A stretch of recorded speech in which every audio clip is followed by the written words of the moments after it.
doing some mic tests here. Recently moved some things around, so sound and mic are being tested. Of the Mansus deep, where ancient fires eternally sleep, I've marked my flesh with burning coal. Each scar a step toward making whole. This song is about forge. The transformation I must seek, until my mortal flesh grows weak. I have wrestled the forge to victory. I will not grow old. Hey, I got a couple people. How we doing? Fury set me free. Let my tale be told. In ashen ember changed I'll be. Still trying to get that mic set up. Oh. Alright, we're gonna turn off my music and hide behind this starting soon sign.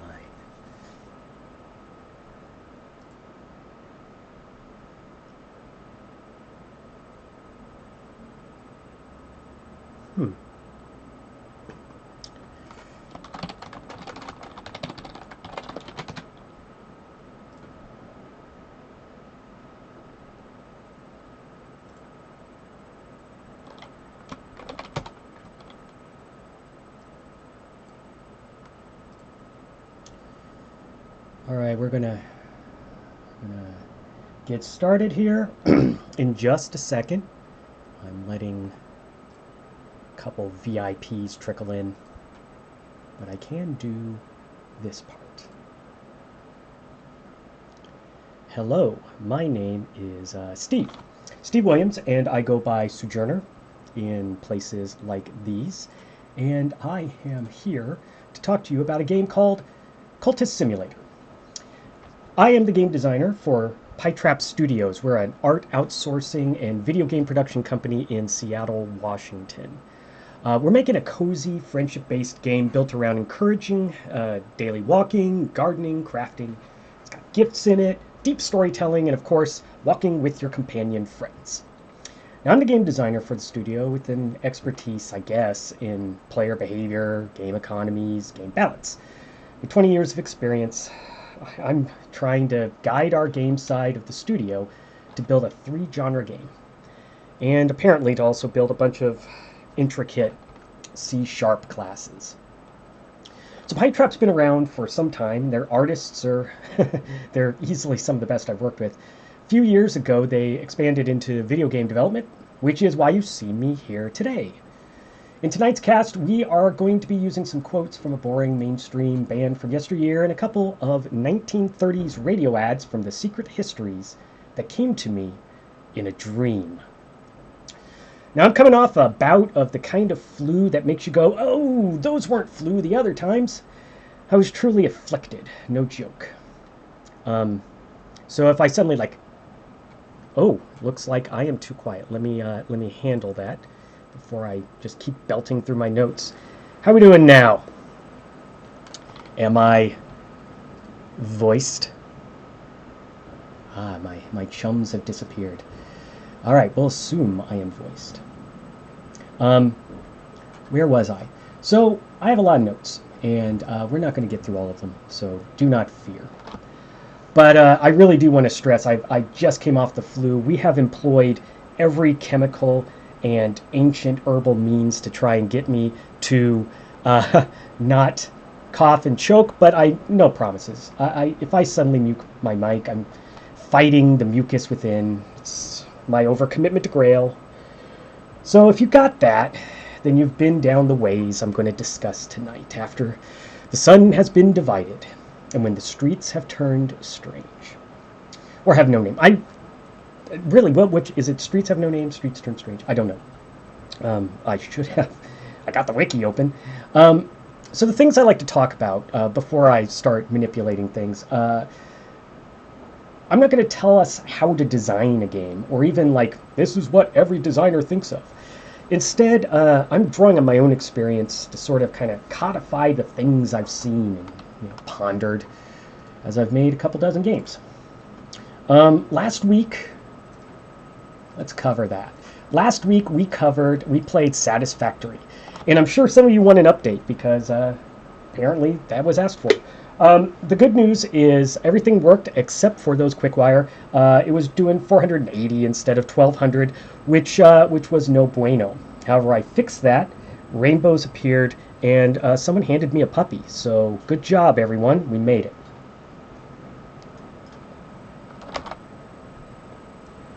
Now, while Satisfactory is yellow, orange, and aliens, Cultist Simulator is not nearly so colorful.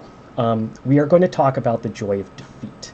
And if you look at this hacked-in version of my save, if you know Cultist Simulator, you might be thinking, buddy, you are flirting with defeat. And that is something we may see as I begin to play. So what road are we going to go down? Let me lay it out for us immediately. The joy of defeat is the joy of understanding of what the game is trying to tell you. The joy of defeat is the joy of forgiveness. The game forgives you for failure, and you will apologize by doing better and winning. And the last one is the joy of defeat is the joy of catharsis, right? The release that we all desire, that we build up inside our body of emotions, of tensions, of passions, catharsis. So we're going to delve into all those while I play. I think it would not be wise for me to delve too much into how this game is played. This is semi towards the end game. I've made it through the spider's door, so I'm on my way to the peacock door, which is the end game. We're not going to get anywhere near that. This game is a long haul game. So we have a series of verbs here, and these verbs are how the game takes actions. And then we put cards in some verbs. Some verbs just grab cards whether you want them or not. Each of these things do things, and basically you are going to spin a lot of plates. Here we got, what is this, 9? I don't know, I can't count. I do math for a living. 10?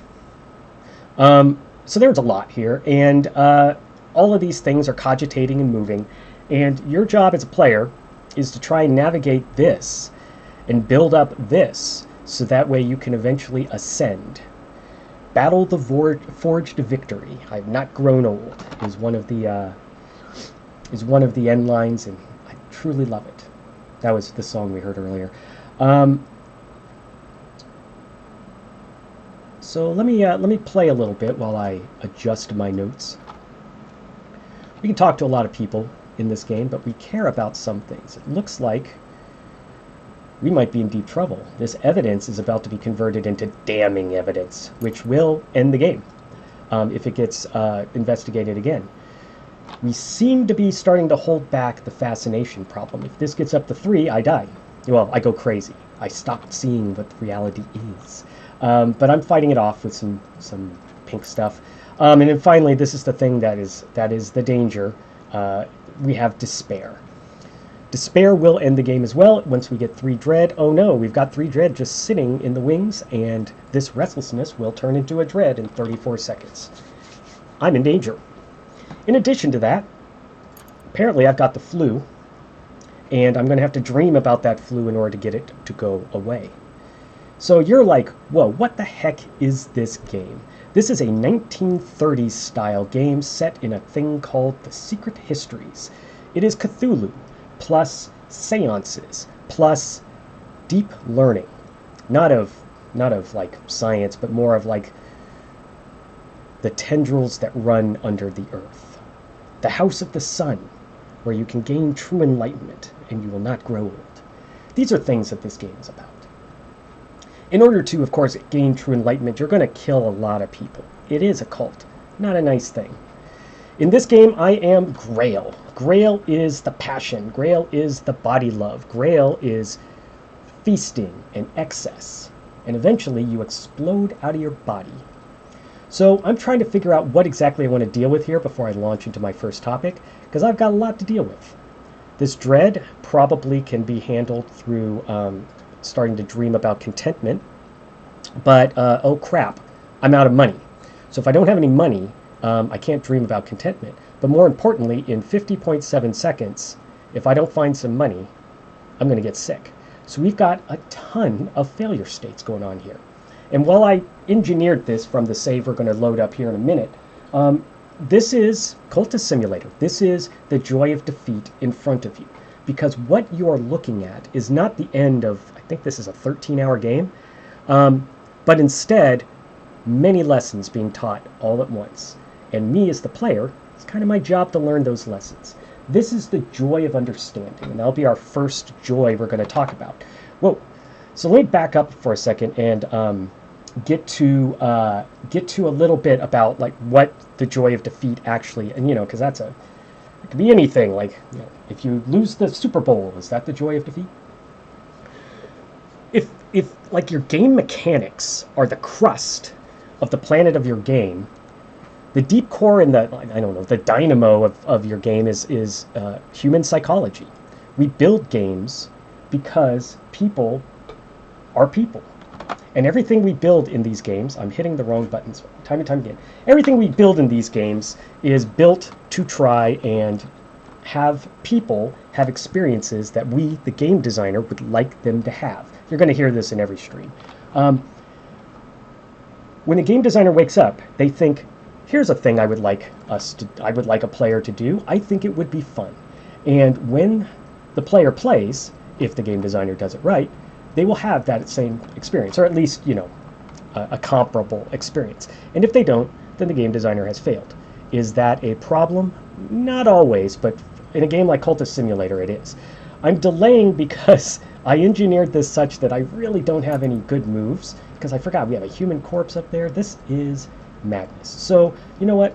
I'm going to try and remove some notoriety. In order to do that, I need someone with heart. Clavette. She wields joy like a hammer. So I'm going to send her off to try and get rid of some of that notoriety, which will hopefully slow down the cops from arresting me for my evil cultic activities. So we have a lot of other stuff here, and we're going to let the game play. So we got this thing cogitating. Oh, but what's going on up here? Looks like the evidence was not promoted. Oh, that's weird. Looks like the evidence was doubled. I've never seen that. Could be because I modded the game. At any rate, 2 evidence is not any better than 1. Normally this will either promote to damning evidence, or it will stay at tentative evidence. Connie Lee, though, she's vicious.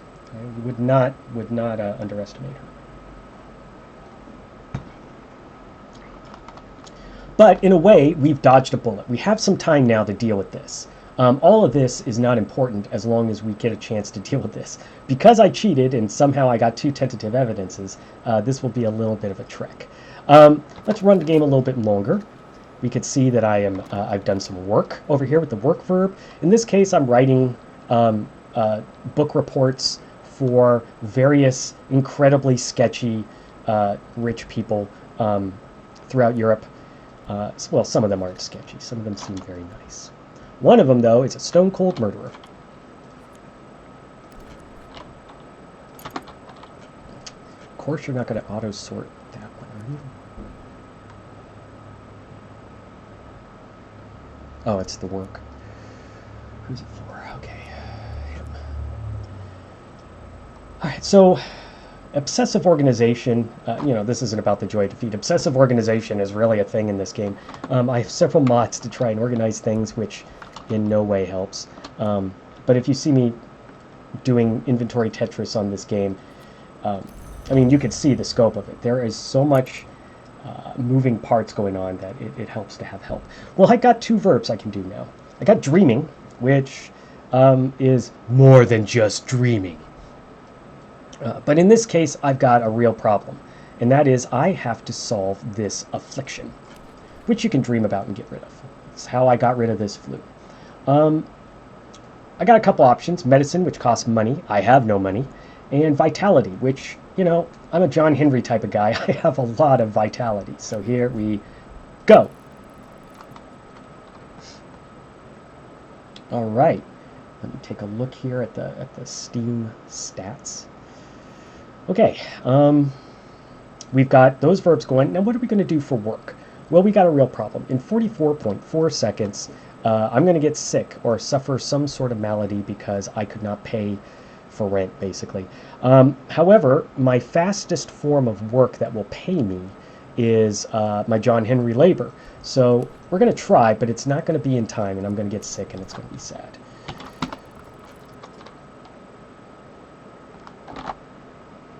Check my notes.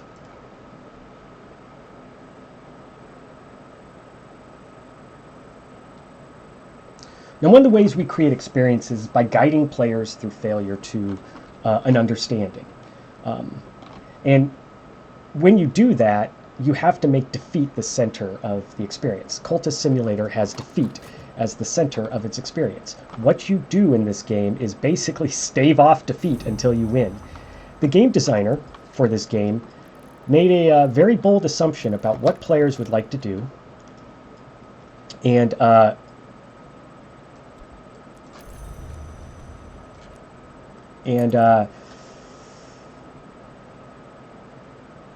and his main method of doing it is by tutorialization by failure. Sorry, I was deep into my notes and I didn't need those. When they built this game is about the secret world. It's about the secret societies. It's very thematic. And so when they built the mechanics around it, they were really interested in finding ways to kind of tease out that kind of eldritch darkness type thing. Boy, I ran out of hyperbole like instantly. Can't translate those. I can translate this. So a lot of this game is what you would expect for like a Cthulhu-esque cult game. You acquire books and arcane items, lore, stuff that looks pretty scary. You gather a crew. These crew all have certain stats. You'll hear me talk about them: Grail and Forge and Lantern and Moth. There's a bunch of them. And there's a lot of things we do here. But broadly, we got some locations. We've got places to explore, which we need to get to once we stabilize. We've got some ways to find more locations. We've got our weirdos and some fake money and the ways we progress the game. If you think I'm really with it, I am not compared to an average player. The part of being a sojourner in games is I don't really ever get that like master smell about me when I play them. But I've won this game a few times. I've wrestled the Forge to victory and have not grown old. So, GG me. I need to stop doing Alt-Tab. I don't need to do Alt-Tab. The finger's right here. But the finger is not that finger, it's this finger.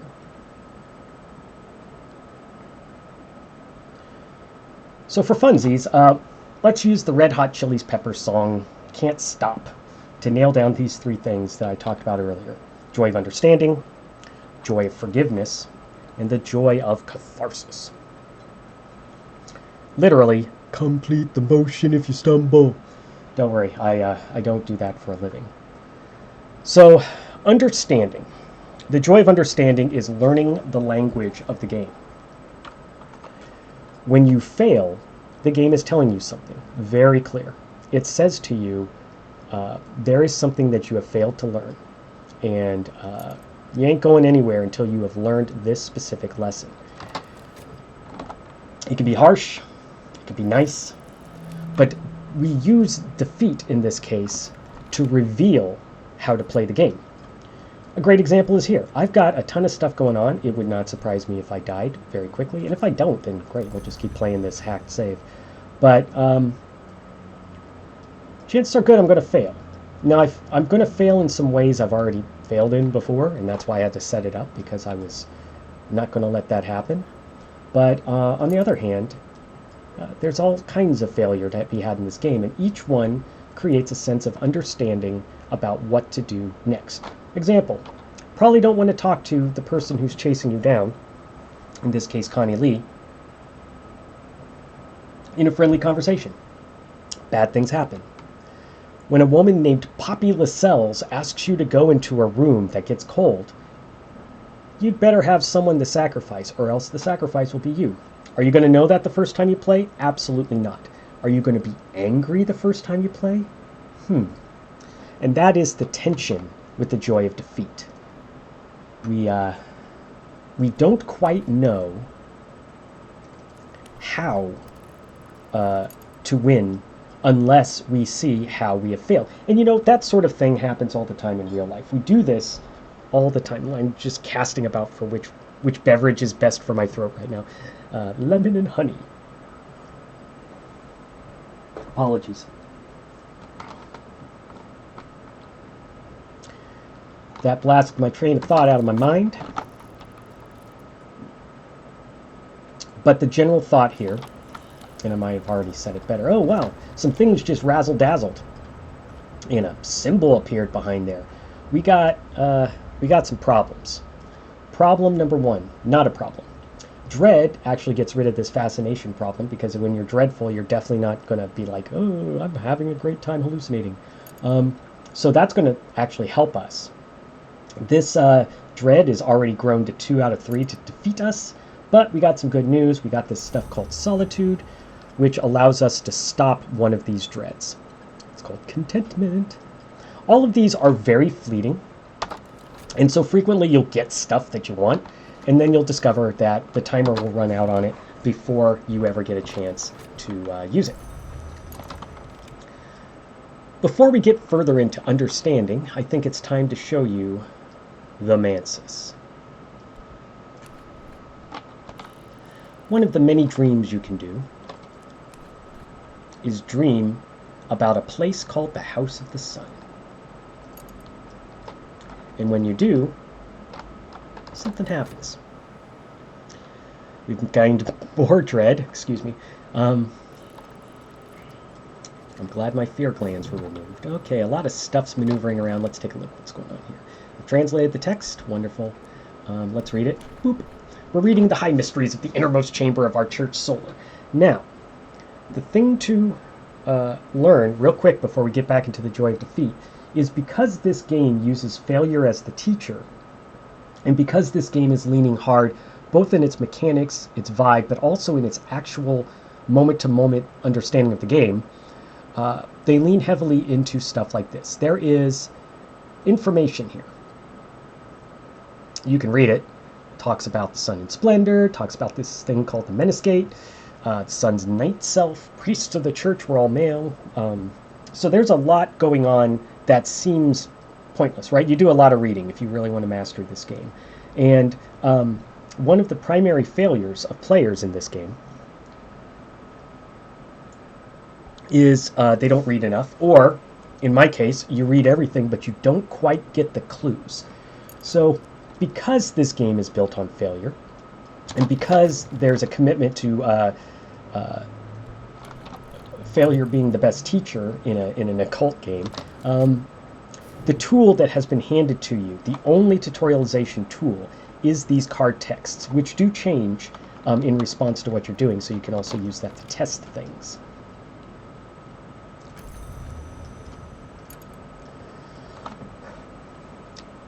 I was going to cough. Time for a cough drop. We got our talk verb back up, and the next thing to do is run a commando raid on those tentative evidences. If Connie wakes up again and tries to look into my completely legitimate but murderous cult activities, then I'm probably sunk. So I'm going to employ someone who has moth. Like I said, there are many aspects in this game, and a large part of this game is... A large part of this game is manipulating and understanding these aspects. Moth is stealth, in this case. There's a lot to it. This game has hundreds of pages of lore just to explain the lore. This is all just to say, my absolute favorite character in this entire game, Isbeth, is going to try and help us. She has a... Oh. Oh, oh, oh. Now I have two problems. Isabet is injured, which is definitely not good, because if we have another season, another one of these timers come up that is an affliction, instead of afflicting me, I'll just kill her. I've already lost one of my moth people, and the other one's busy, so this is just pants. However, I don't have any money, so I literally cannot do anything about this situation. Since I can't, I can try and see what I can do to manipulate the timers. I happen to know that turning in one of these book reports takes only 10 seconds. So this will buy me a few seconds to kind of get my feet under me. And in this case, look at my notes. So learning the language of the game is understanding. You know, knocked out, but boy, you better come to is kind of the vibe, right? We punch you in the face, we knock you down on the ground, and often we'll give you a hand and say, come back up. You know, take a swing at me, see if you can do it. Aside from the like aggressive terminology, the point of that is an aggressive, or at least in your face, defeat is perhaps the best way to gain the attention and immediate understanding of your player. Controlling failure, but making sure it's of the magnitude, if you know what I mean, of what you think is right for the player. This is dangerous. Just like if you went up to 10 children and yelled in their faces, probably all of them would have a negative opinion of you and what happened. However, they will have different like life stories from this, different tales that they tell. So I got some funds, but I'm going to need it to pay for being alive. So I need to keep cranking on funds. All right, flawless physique. Work in the mines, baby.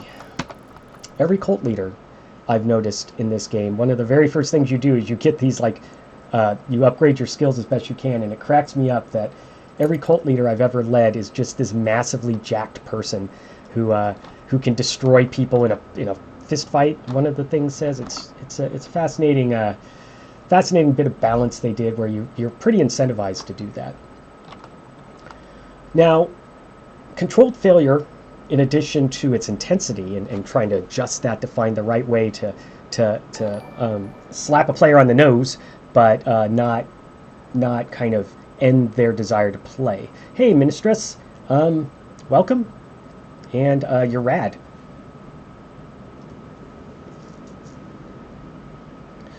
When you say that defeat is an intentional tutorial, what you're really saying is we've hidden secrets in this game. We've hidden how to play this game right in front of your eyes. However, you don't have the context yet to manipulate all these things.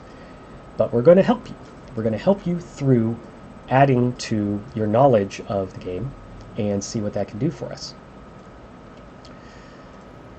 Since I'm in a state of rapidly growing failure, I'm going to go ahead and continue to do foolish things. I really like Isabet. She's my favorite character, so we're going to heal her. That means I'm broke. Bad things can happen. I must have funds to live, or I will become ill. Now, I'm John Henry, and I got a lot of vitality laying around, so maybe this will be a non-issue. So timers galore, by the way. They are part of this lesson of failure, because humans are pretty good at filtering out noise, as long as they understand what's noise and what's a signal. The game designers of this game employed a few methods that try and help focus the player on these numbers twiddling. The characters blink. There's a lot of little actions on here just to be unsettling.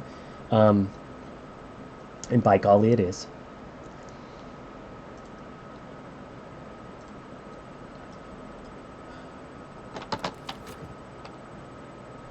So because these timers are doing their thing... oh, I forgot it does that. All right, game mechanics. Game mechanics. See those little squares in the bottom corner? Those are elements that can take in something. And you've seen me do that. Like for this dream, it said you needed a reason. I dragged in a reason. This thing says, hey, there's a reason in there. This thing says there's nothing in there, but there was a funds in there just a second ago. And that is because When time passes, I'd completely forgotten that it is a magnet. Magnet cards steal from whomever. It steals it from wherever. If they want it, they take it from wherever, and it can cause fun situations like this. Now, the good news is, and this is what this timer game is all about, this timer will run out in 47.5 seconds. I will, however, get my John Henry money in 31.6 seconds. So, bloop. All is well, except for the fact that I'm broke, got dread everywhere, fascination. I've been fascinated. Wrote a song about that too. Let's see.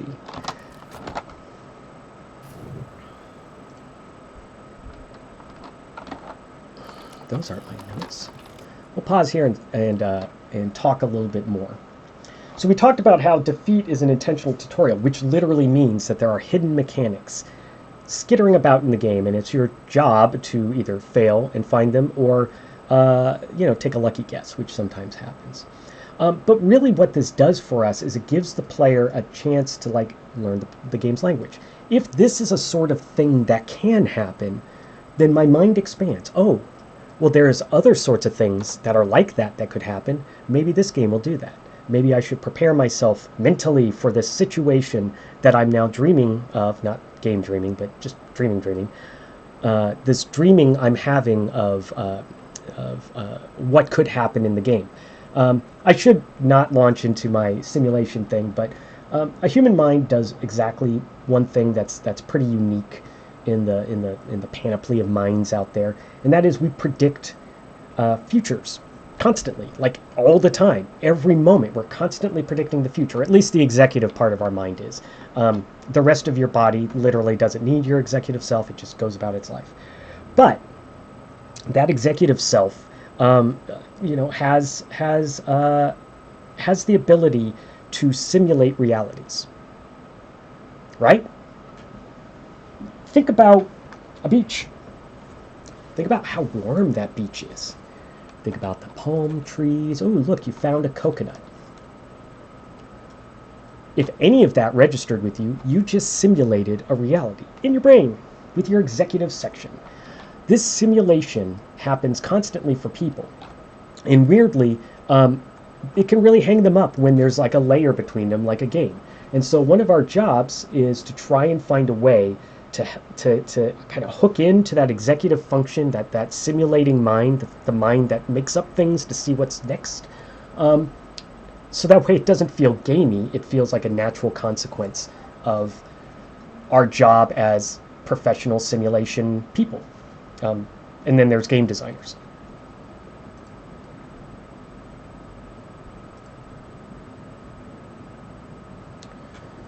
Because, excuse me, because every game is different, every game speaks its own language. And, games have related languages, or language families, or genres. So if you know how to play Dark Souls, you can know how to play other Twitch-based failure learning games. And Dark Souls is actually the exemplar of this idea of learning the language through failure. That game typifies knocked out, but boy, you better come to. And the reason why it does is it found, for the same reason that Cultist Simulator did, that the theming of the game world really hits home, not because of the words and the things. It hits home because the player is experiencing other aspects and they have emotions happening. When you die in a game, it hurts. Even if you're stoic, even if you've died a million times, there is like a measurable, little bit of pain you suffer.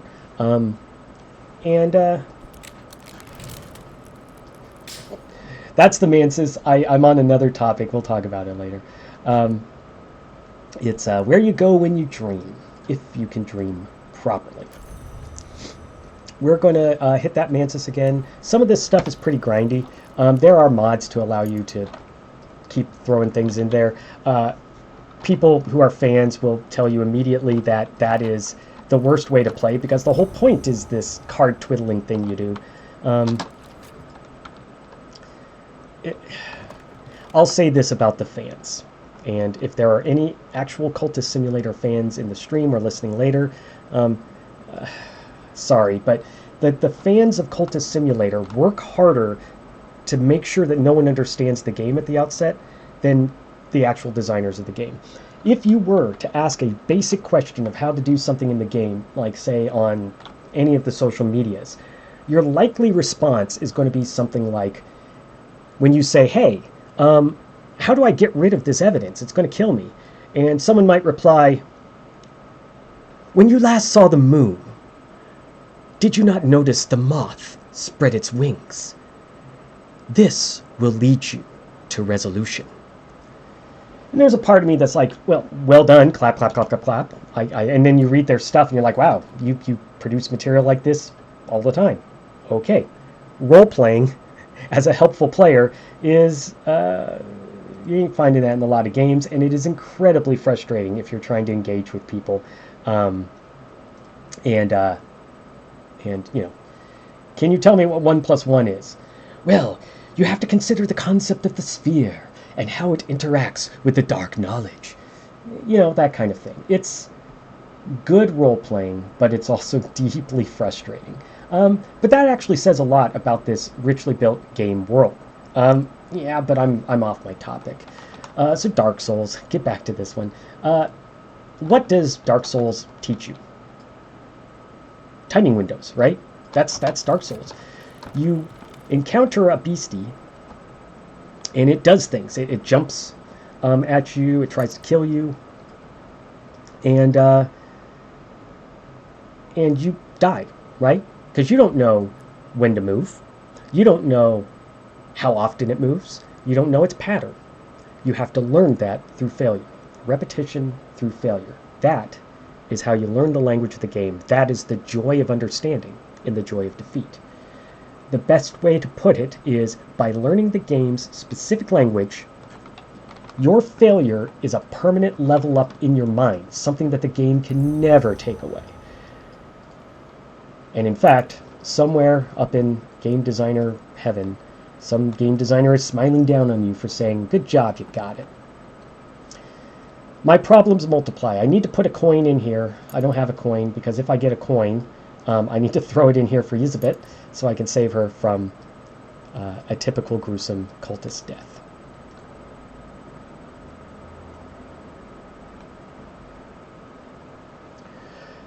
Further on Dark Souls, just like this game with its extensive writing, Dark Souls does a lot to tutorialize you on the things you can do and the sorts of things that happen. Oh, a little bit more of that fascination. I've been fascinated. Am I insane? Let's see. We need to study some things. But we got ourselves some problems.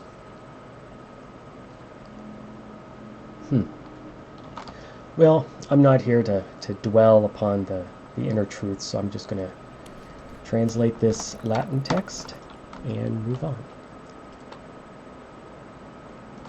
Because Dark Souls carefully tutorializes every mechanic, that takes the pressure off the game to deliver to you. Instead, it puts the pressure on you to deliver to it. And that is a great lead-in to our very next part of the joy of defeat, which is the joy. Do I really have to scroll down? Oh, there's a script in there. It's the joy of forgiveness. The game will forgive you, and we'll talk about how it does, and then you will respond to that forgiveness by winning. And in Dark Souls, because the progress in the game is recorded by how far you can get through your own personal skill, you have the closest lockstep marker of your championship, your failure, and your progress. That's why Dark Souls is Dark Souls. It's why it blew everyone away.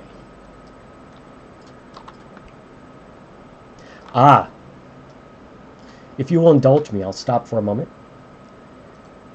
This came to me in a dream, and if you do not enjoy my voice acting, I have bad news on further streams. Looks like this comes directly from the secret histories in the 1930s. Let's see what we've got here. Darling, is your social calendar missing that certain otherworldly panache? While everyone's doing the Charleston, the truly elegant set has discovered something far more intriguing. Cultist Simulator. The sophisticated parlor experience It's simply the berries. Just last week at Mrs. Astor's midnight soiree, I witnessed 3 debutantes and a railroad baron absolutely transfixed by its mysteries. And darling, only 2 of them remained visible by morning. Join the smart set as they trade seances for something genuinely supernatural. Why summon mere spirits when you can commune with what was and what shall be? Each session promises thrills, enlightenment, and the occasional breach in the fabric of reality. Perfect for afternoon gatherings, midnight revelations, or when the stars are right. And between us, I heard the Crown Prince simply won't start his day without consulting the cards. Though lately his reflection seems to be arriving to breakfast slightly before he does.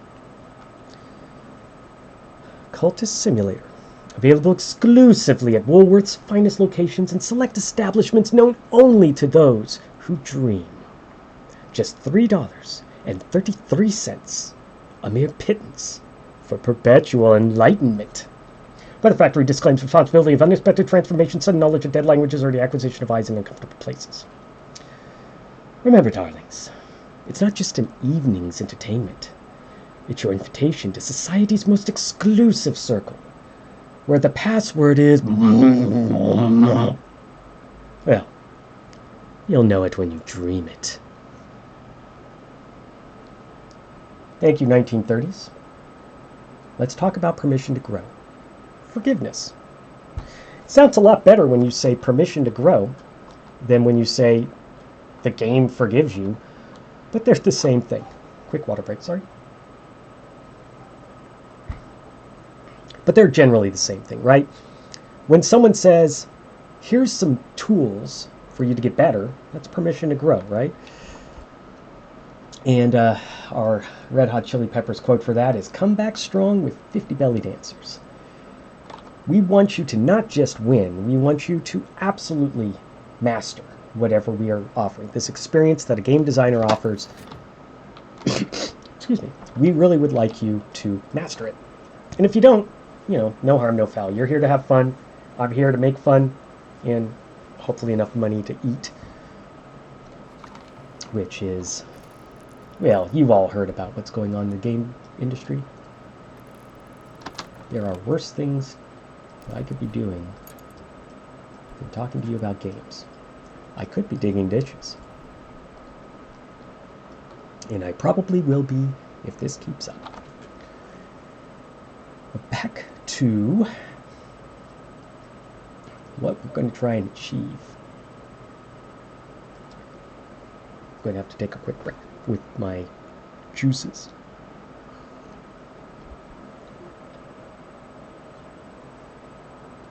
Again, apologies. You should have seen me 2 days ago. I was a victim of what grails over excesses would give you. So now that we've healed Isabet, we can send her to try and destroy some of this evidence. Isabet's going to spend 60 seconds on this task. Things can happen during those 60 seconds. You saw it with the healing where the money was stolen while she was in the process. The same thing can happen here. It does happen here all the time. So one of the tools we have is let's look and we find out that indeed the season of investigation and crime is coming in 4.1 seconds. And so we are going to have a tough time trying to get rid of this evidence before Connie up there discovers a lot of notoriety, a lot of reasons to arrest us. Meanwhile, you probably haven't been looking, but this has become more than a slow boil. In 13.5 seconds, I begin to lose the game. I have 1 minute after that to deal with this. And if I don't, game over. The joy of defeat. Now, I set this up to probably lose because I'm so darn good at this game, which is not true. The problem we're going to have in this kind of stream, as you can see, is we don't really advance very far because, there's stuff to do with our lives, and it takes hours to get from kind of point to point in something I would want to discuss. Well, a lot of bad things are happening. Connie has found, indeed, the notoriety. Once she's processed the notoriety in 30 seconds, she'll grab that evidence and probably promote it to damning evidence. But to be honest, I will have succumbed to despair first. I have to find something called contentment right now, or I succumb to dread. Despite all of this work, despite all of these things, the game is still going to serve me up a basic failure. Is it because I'm bad at the game? Is it because the game was bad at me? This is how we talk about the joy of forgiveness. Since we're back here again, this is the Mansis. It's the central part of the fiction of the game. At the top of the Mansis is something called the Glory. If you can make it up there, you will be immortal. And there's lots of ways. If you choose a Forge victory, then you burn your body to ash and become a marble golem, basically. And with Grail, which is what I'm doing now, I become, well, looks like I'm going to become some sort of giant blob of pleasure, which, you know, worse ways to end. So, how this works is a very simple game of Monty Hall, right? Like, you have door number 1 is opened, and then there's door number 2 and door number 3. Now, to be a real Monty Hall problem, we would show you more and then give you an offer to switch. But this still creates that interesting tension of what do I risk? A Forgotten Chronicle is a pretty nice thing, but I don't necessarily need them, and there might be better things in the Painted River. From previous experience, the Ascent of the Knives, I mean, it's in the name. There's reasons to go there. Really good ones, but you gotta want to go there. The Painted River...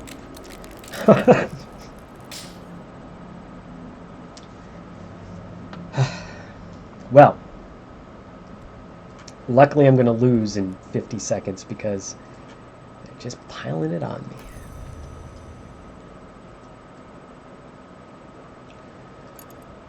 If I had any money...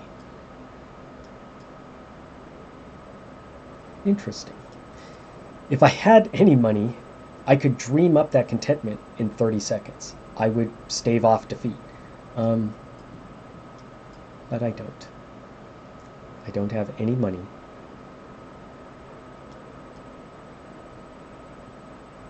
Or do I? Let's see if I can stave off defeat. I'm going to keep that verb open because John Henry was to the rescue, but I told you about those magnet cards. Time passing stole the funds that I was going to throw into here to try and save myself from that timer.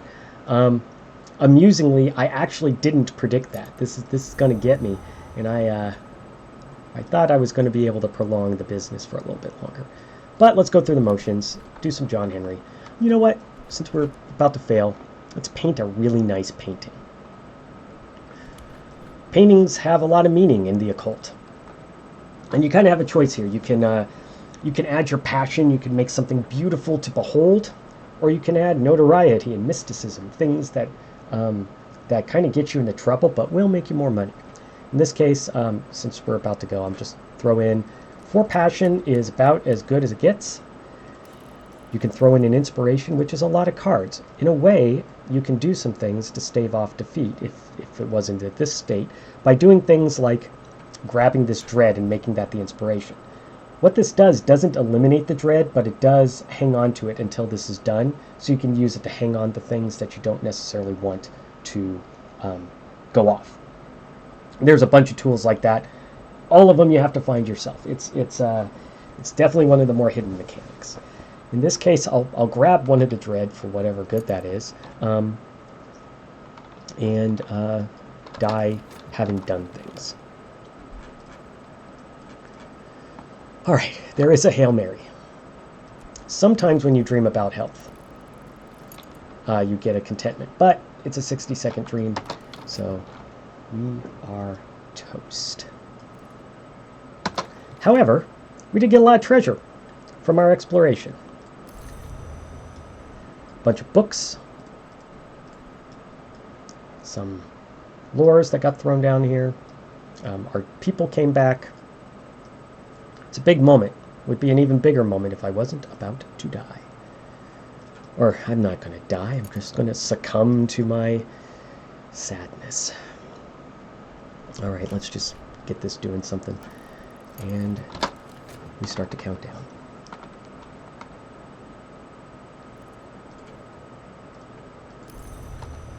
Well, before I succumbed, I at least translated a book.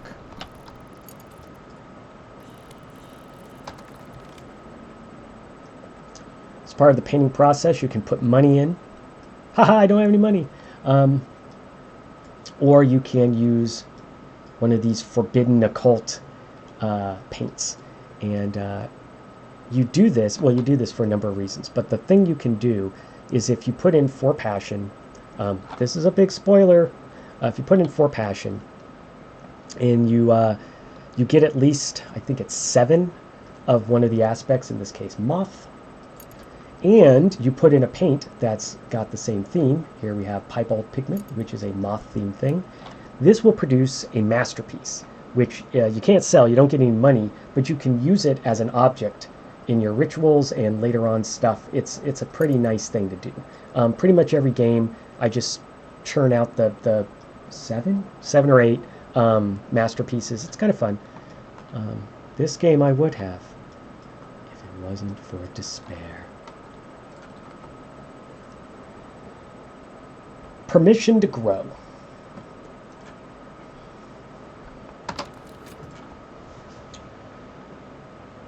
Imagine that the players talk, or the game's talking to you. It's having a conversation with you. And you fail. You fail because something the game did. So now this conversation's very different. Because the game is now talking to you in a different way. And it's telling you some things that are actually kind of comforting. Specifically, it's okay. You can stop playing now.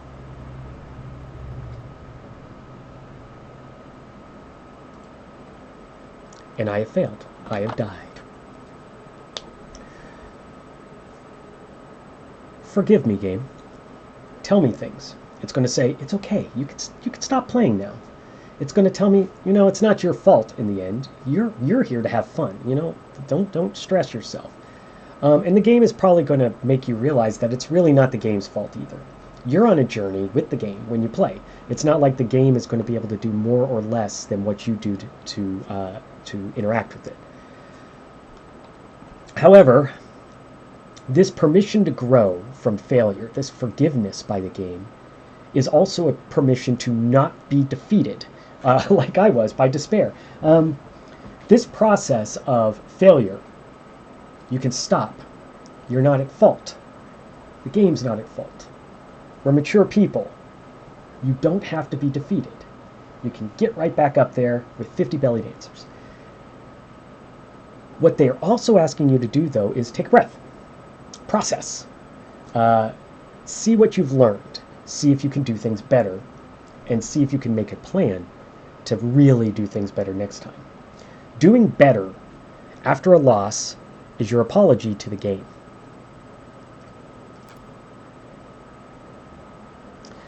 Now, behind the scenes, the reason why I'm kind of scattered right this second is I'm doing some razzle-dazzle with the save games, because I have the same game, but it doesn't have all that hacked-in failure. I mean, I might fail during this session anyway, but that is not the plan. Let's see if my manipulations worked. Nope. Loves to do this to me. You know what? We'll start a new game. You don't need to watch me twiddle a million numbers. Let's watch me do one. So the aspirant is the basic level. The physician is a person who has witnessed your last character go crazy. And the bright young thing is what I was before. We'll do that again. It's, you're a rich boy.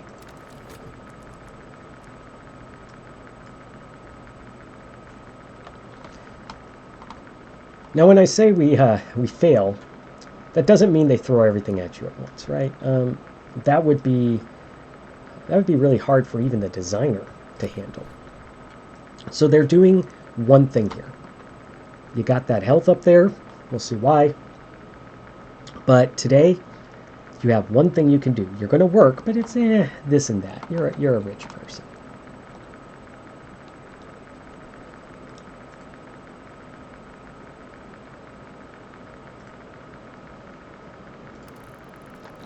So, as a rich person, I'm doing some this and that. Maybe some writing, maybe some painting, macrame. All right, it's all going swimmingly. However, Papa's health is not improving. But because I'm rich, because I've done some this and that, got some monies. Here's some money. And I got my card back, so I can throw it back into the verb. Boop. What a golden day. You know what's nice? Waking up and saying, around noon, I'm going to write my book. I think that's going to hit home for some people in this stream.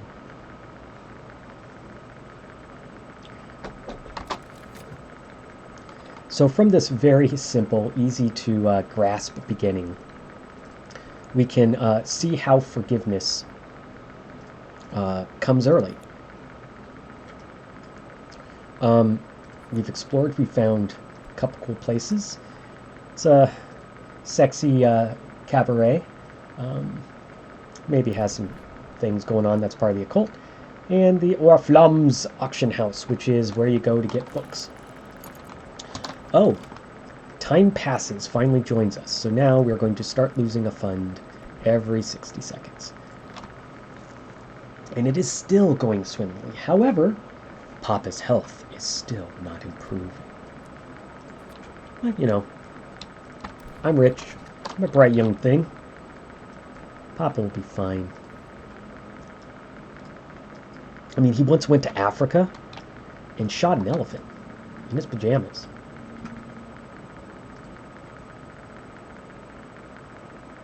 No, I'm definitely not going to finish that one, don't worry. Because of forgiveness, because you've been given permission to not be defeated. Let's go buy something at an auction house. Because you've been given permission to not be defeated, you can come at it with 50 billion. I mean, you can come at it stronger, right? Like, this isn't a thing where someone punched you and said, stay down. This is someone pushing you to the ground and then offering you a hand up saying, try not to have me push you down again. Let's see if we can learn. It's a lower impact to have this forgiveness, permission to grow, incorporated into your game's design. This feeling of not just I lost and will learn, that's the joy of understanding, but also Orchid Transfigurations Volume 2. Man, I want to buy that.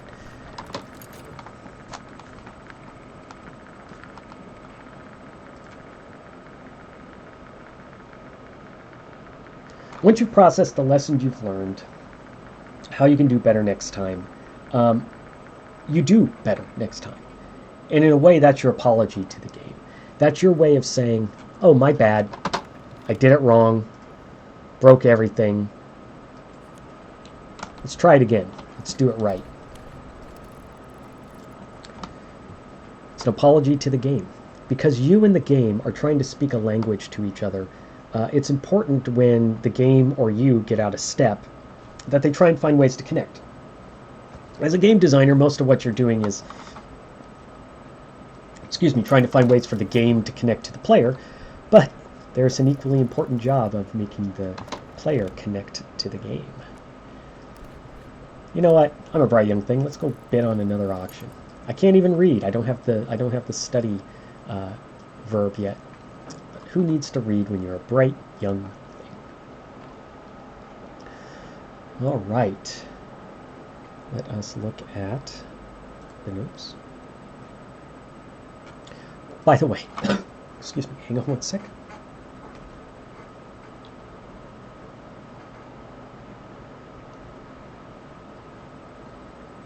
by the way, you should apologize to the game. And by being defeated, the game is acknowledging that, and in a way, apologizing to you. You didn't necessarily want to completely master it every moment, but you have. And that might not be quite the language that the player was looking for. On the other hand, sorry, the 1 hour mark has hit, and apparently it's throat o'clock.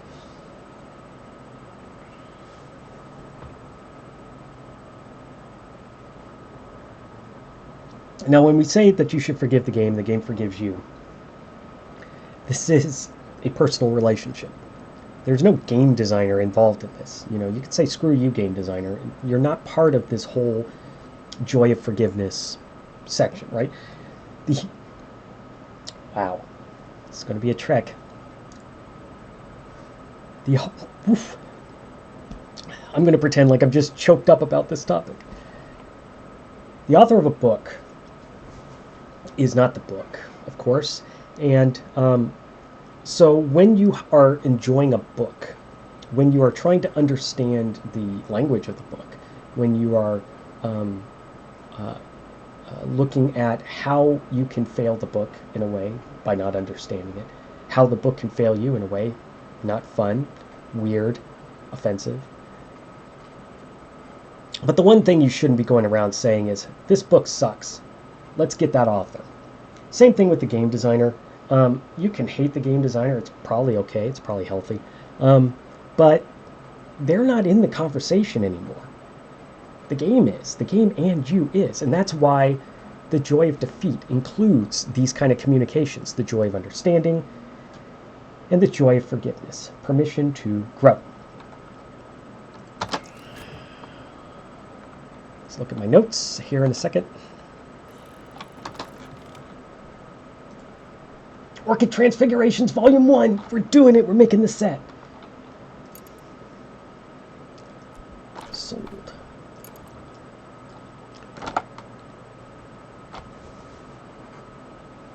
So let me do a better job of summing that one up with these bullet points I have here.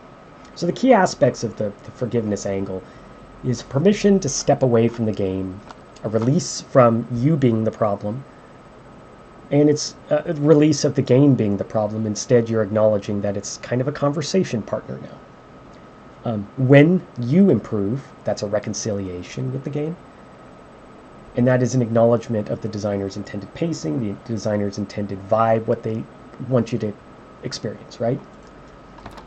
Most importantly, a well-crafted defeat, like in Cultist Simulator or in Dark Souls, will give you not just new knowledge, secret ways that you have leveled up that the game could never take away. In addition to that, oh no! There's ghastly news! Wait, we have to stop. Papa's dead! No one will tell me exactly how. I mean, I'm a spoiled rich kid, why would they? Looks like the estate is in a state. I don't seem to be getting any more free money. Which is bad, because I would like to spend all my money on occult books.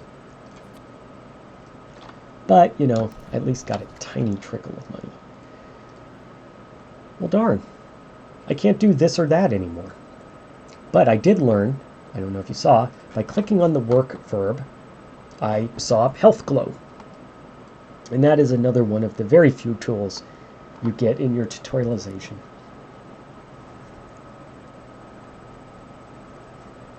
So I can either not work because I'm a spoiled kid, or I can do the right thing and go work in the coal mines. If I want to start a cult, I need money.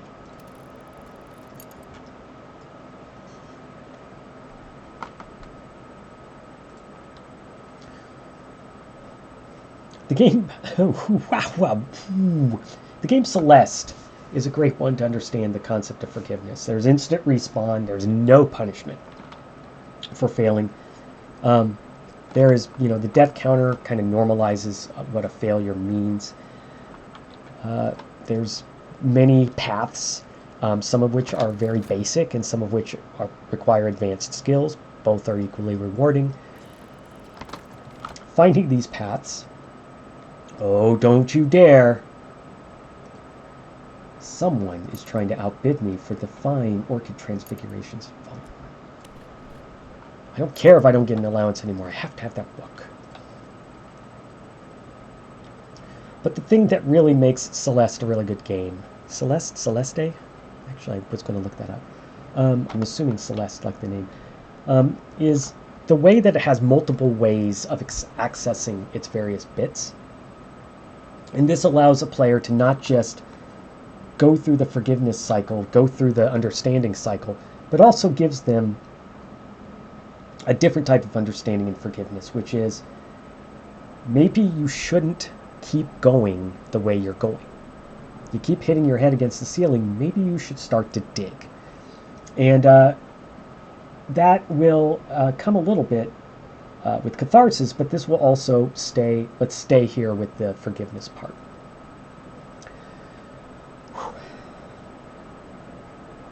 You may be lucky. I have a second script here that came to me in a dream from the secret histories. I think there are 3 people live in the chat. Yes, I see you. Hello, all 3 of you. You are all fine people. I mean, I know you all, so you can take that as you will. Let's have a vote. Of the 3 of you, vote yes, you would like to hear my next script, or no, I need to stop and get a day job. Chanel, Ministress, Somnia.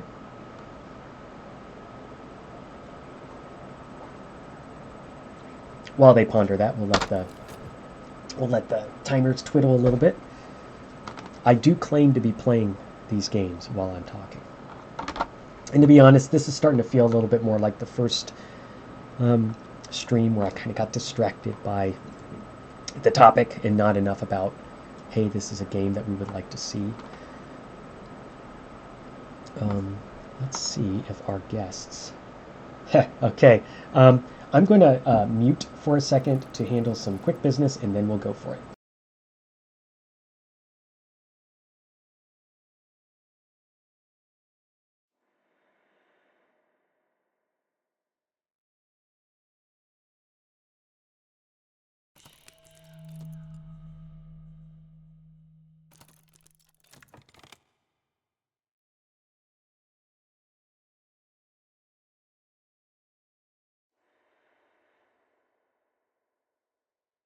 Haha, double failure this time. I forgot to turn back on the mic, and I have not been paying attention to the game. Well, I won the auction, so now I have the Orchid Transfigurations, Volume 1. By the way, they're both in Latin, so I don't know Latin, or at least not enough Latin to translate them. So that's a goal now. If I want to read these books, and I do, they are occult, then yeah, I need to find out how to learn Latin. Excuse me. And there are a couple of ways. Let the record show those medicines lasted for exactly 1 hour. But someone who is extremely special gave me lemon and honey tea to try and get me through this. Now, before we do an explore, 22 is not a frequent number you see in these things. Oh, but it's ghastly news. Well, it looks like the will's been figured out, but apparently there's no money. We don't even know what he spent the money on. But there's some papers, there's some money, and I finally got it together that maybe I shouldn't be on laudanum and drinking cocaine coke. I should probably get it together and get healthy. Also, I got 19 funds, which is a lot until you realize you're not going to get any more. At least from that. You're going to have to work for a living. So with that new information, I'm still a bright young thing. I still want to acquire more. So let's go back to that auction house. See what we can get going there. All right.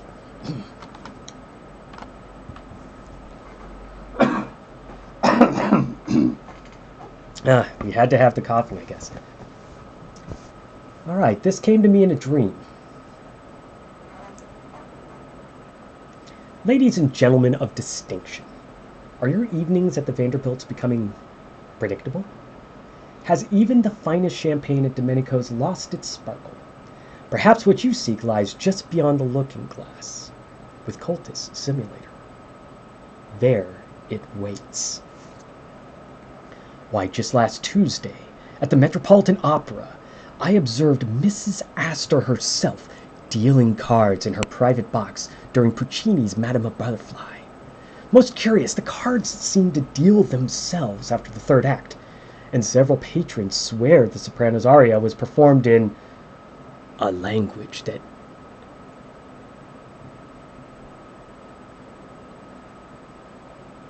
Oh, I'm back. That's weird. I couldn't talk for a second. Let's leave that behind. Join New York's 400 as they discovered that true power lies not in wealth, but in the knowledge of what dwells behind numbers. Our distinguished clientele report that Newport's summer cottages seem positively mundane after glimpsing the house of the sun. For a mere $3.33, payable in coin, cash, or substances that once were in dreams. You too can join the most exclusive salon in existence, or perhaps the salon that never existed at all. Cultist Simulator. Available wherever reality's veil goes thin. Look for our display between the hours that shouldn't be, just past the millimeters that wasn't there yesterday. Weather Factory bears no responsibility for temporal displacement, unexpected hereditary memories, or the sudden ability to see the truth behind the architect's grand design. Remember, darlings, when the invitation arrives written in your own hand, but not by you, you'll know it's time to play.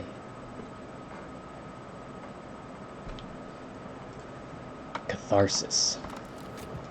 Catharsis. You know, it's interesting. You talk to a random person, and one, not as many people know what a catharsis is as I thought.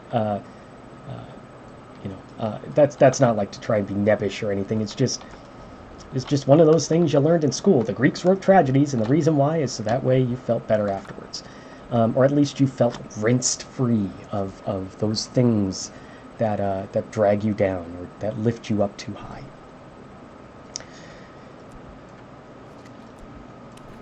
They call me the working man.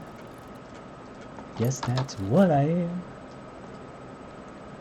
So this is interesting. This hook is about to ask me, what drives me?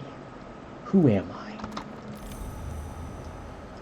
Oh, it's not going to ask me that yet. It's about to ask me soon. Instead, I'm restless, which means my first dread is coming in 59 seconds, unless I can find a way to deal with it, which I don't have the immediate tools for it, which is a good time for us to get into catharsis. If we're continuing with our Red Hot Chili Peppers, this life is more than just a read-through. Nothing in life is without impact. Okay? I mean, right? You can't eat a food without finding food, right? You can't juggle unless you have something to juggle with. There's these connections and there's these analogies that you can make to the emotional landscape that catharsis comes from, and yeah, I had to maneuver that back online. I was reading the wrong section of my notes, and not even really reading them because I was also trying to read the puzzling papers here. Basically, Papa, I think, was involved with the occult, which is nuts. Desperate scrawl about some sort of invisible house, maybe a house of the sun, colors of sleep, invisible gods. Supposedly, it makes a little bit of sense. You know what? Let's study that diary. There was once a guy named Algernon Fitzwilloon who was the last game we played. He left this diary. Let's study it.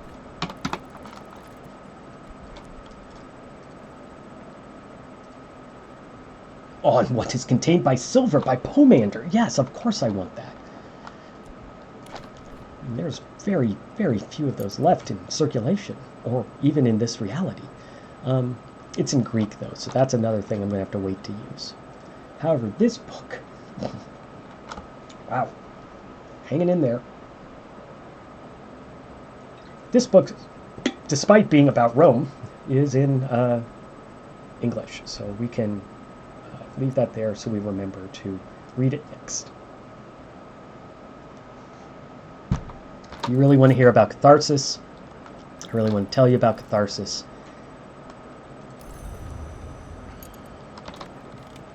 There's so darn many timers. So one of the ways this game keeps you going without demanding your efforts is a lot like Satisfactory, where last week, where I talked about the next thing leads to the next thing leads to the next thing, and every single one of them is a parsable chunk of stuff, a small carrot, as I like to call it. Something that you can reach out and grab and then say, yeah, I got a carrot. Those are delicious.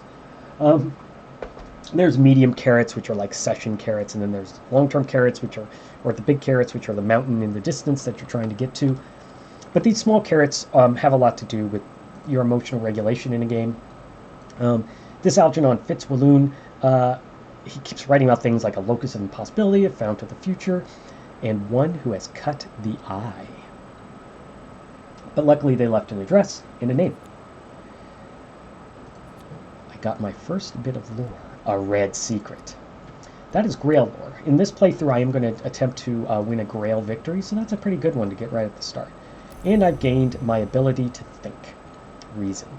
Let's read that book of True Blood. Let's read that book of True Blood. See if we can get some more of these lores. This is, of course, in Greek. Can't read it. It's Greek to me.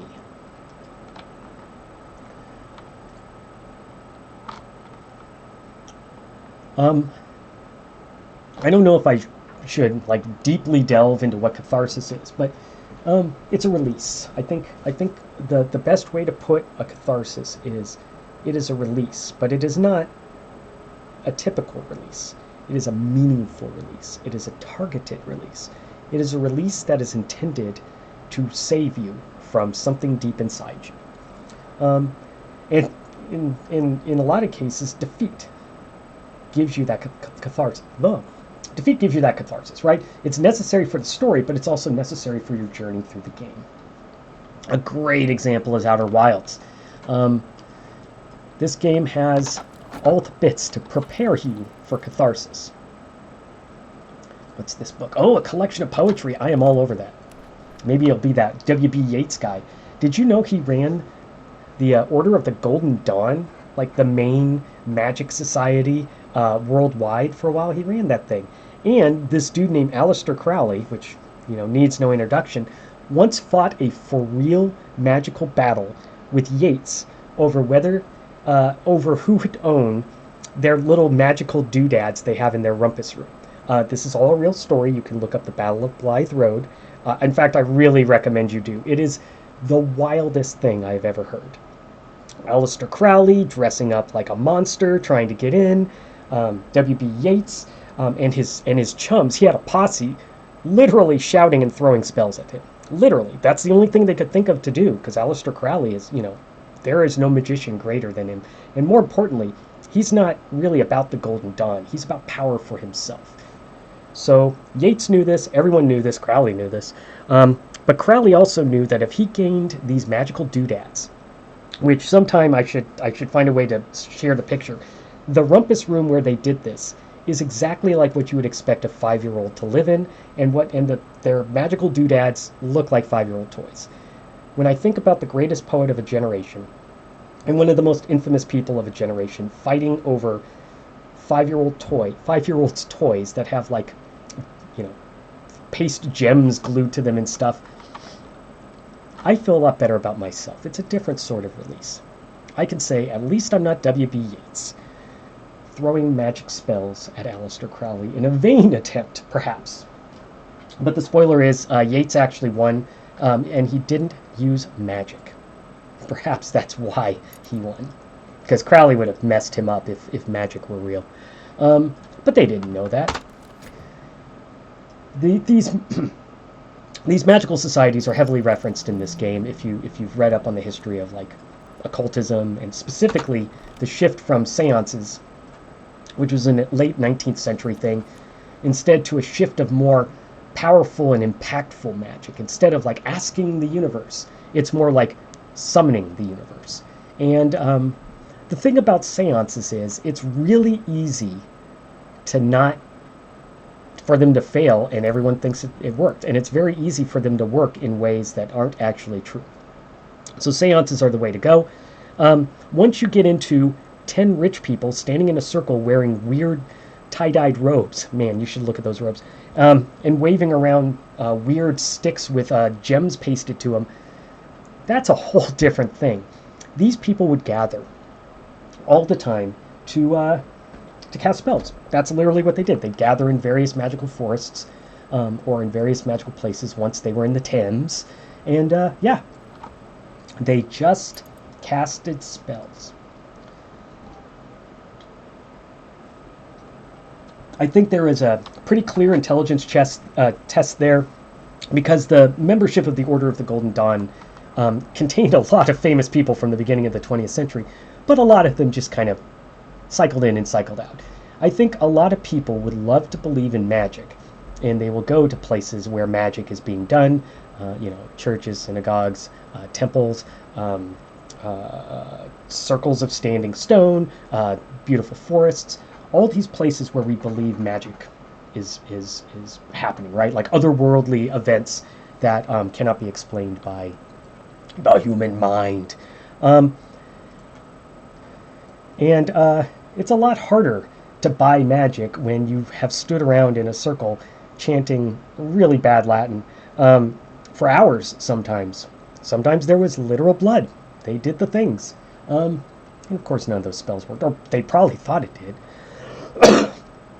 They may have thought that the continued dominance of the British Empire was because of their direct magic spells. I don't know. I will say that I simply cannot grok the mind of that sort of what's the word I'm looking for? I think if I tried to cast a magic spell and it didn't work the second time, I think I would be done. I think I would say, well, we gave it a go, but maybe magic doesn't work. Actually, in my case, I probably would have thought, oh man, I guess magic works for everyone else, but not for me. Maybe that's true. Maybe you're all giggling over there like, oh, Steve can't do magic. All right, let's talk about Outer Wilds. So Outer Wilds has a lot of dying and rebirth, but it has something else that provides the beginnings of catharsis, and that is its commitment to extreme isolation. Like, there's single-player games, like Satisfactory, where you are alone, and you are playing alone, and you have, stuff to do. You don't feel isolated because there's no attempt at a social connection, and there's no loss of a social connection. You've got an AI that talks to you, and weird alien voices, but none of those really interact with you. You don't build a relationship with them, and when things change with them, you don't feel a crushing blow or a thrill of victory.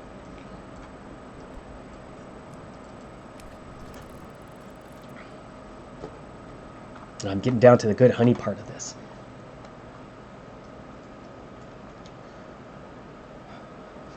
It's funny, I'm trying to figure out what Samya Mia was talking about.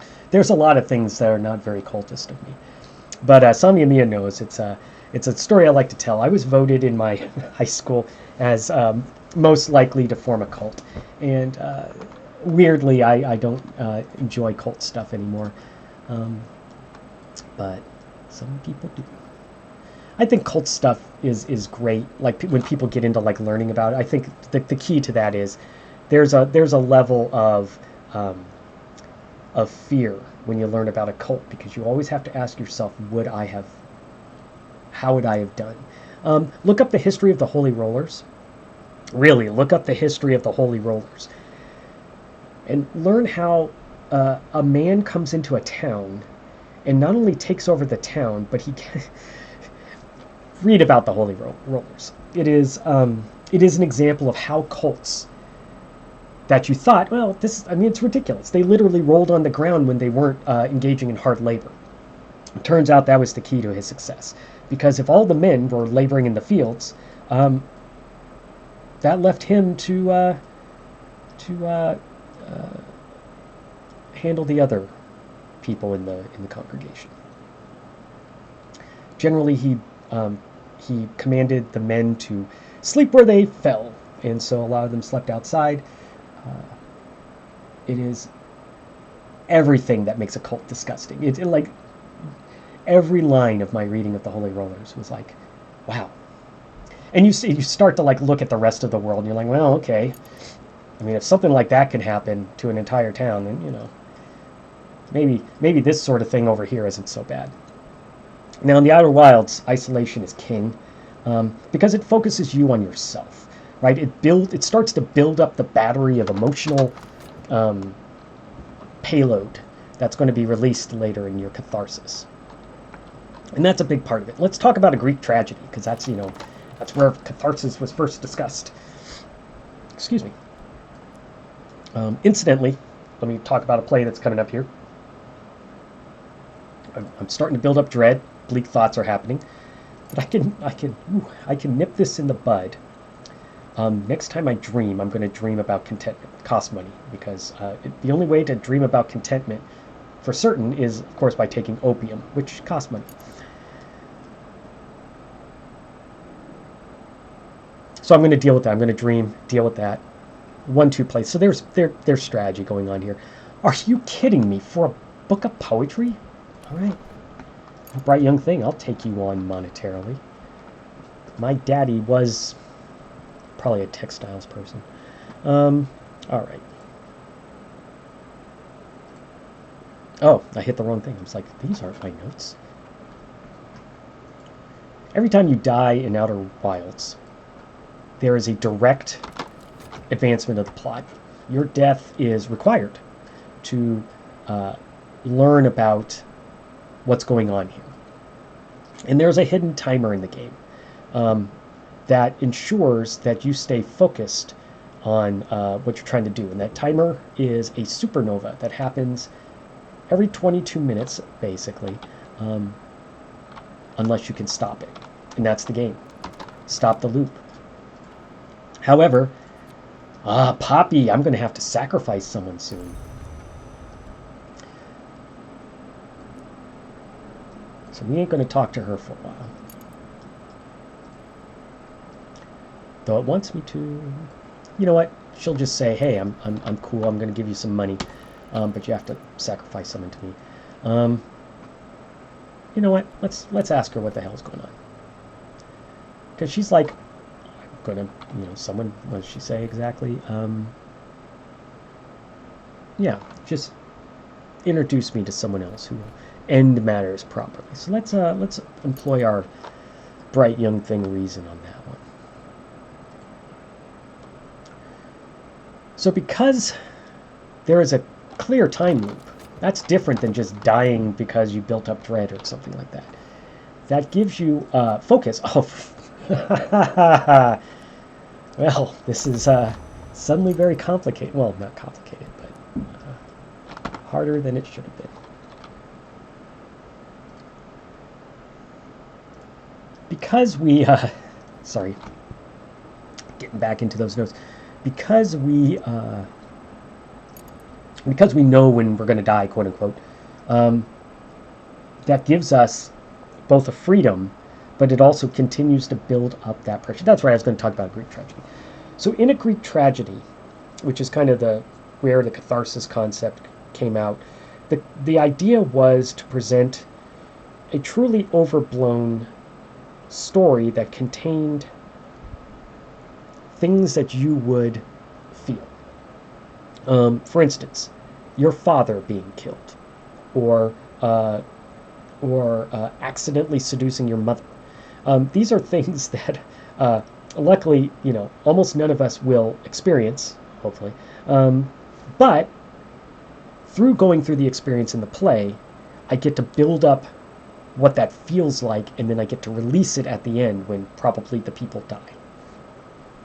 It's the release, the meaningful release, that we're looking for. And so this time loop normalizes your failure. Basically, it puts that as a baseline. You no longer have to sit there and look for the spikes of failure like in Cultist Simulator or in Dark Souls. I don't think I have anything to study because those books need translation. I mean, okay, I guess I can start climbing the ladder. So at the beginning of the game, you have very few of these passion, reason, and health cards. And you can study them to get better at them. So we will begin the journey to study passion. In order to do that, I have to read sentimental literature.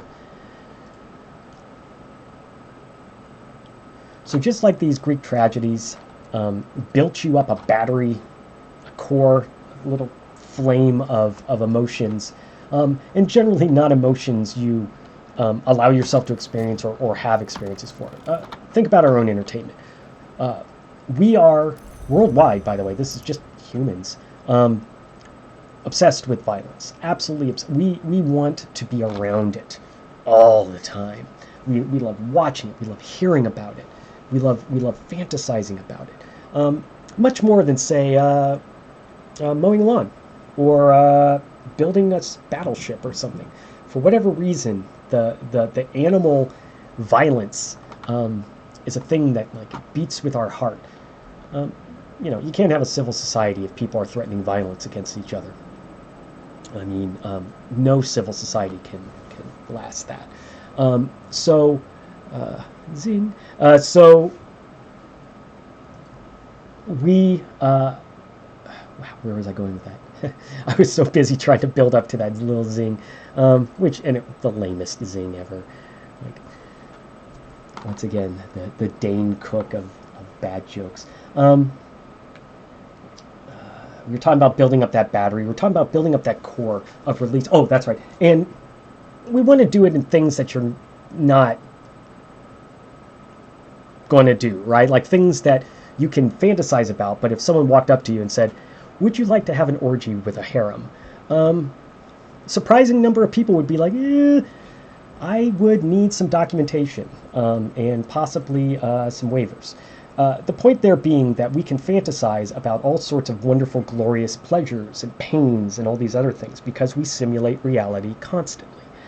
But when someone shows us these things, then it's no longer our fantasy. It's now a thing that has some sort of reality in the world, even though it's fake. It's not coming from within our own head. So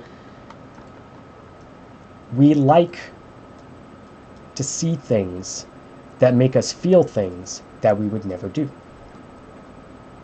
And when we see that happen, specifically the consequences of that happening, catharsis. So with Outer Wilds,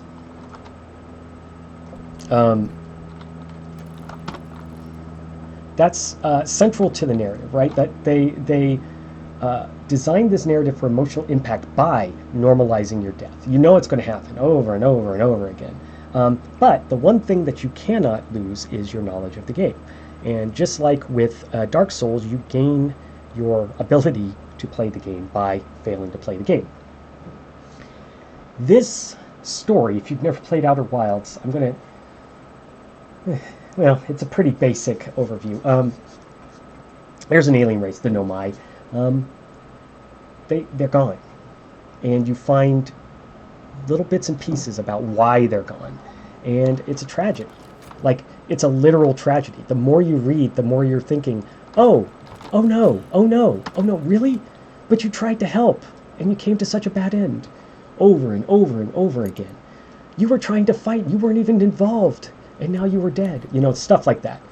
So you start to build up these emotionally impactful little trinkets of knowledge from the Nomai's remains, their ruins and such.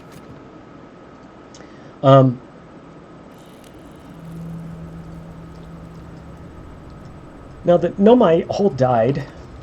I can't remember if all of them died that way, but generally speaking, the Nomai died in ways that are very, very, very closely related to how you are dying. That connects you, that attaches you.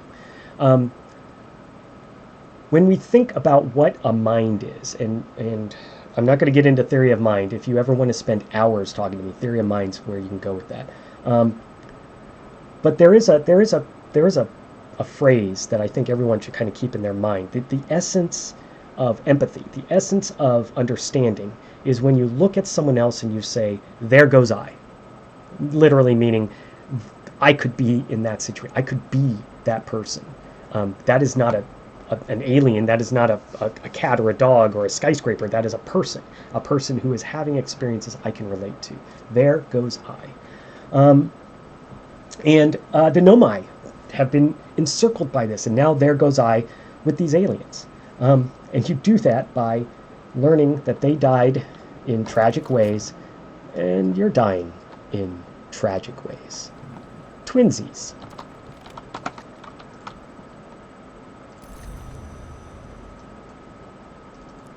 Oh, whoops. Not that one. Oh, it is that one. Okay. Let's see what you're doing there.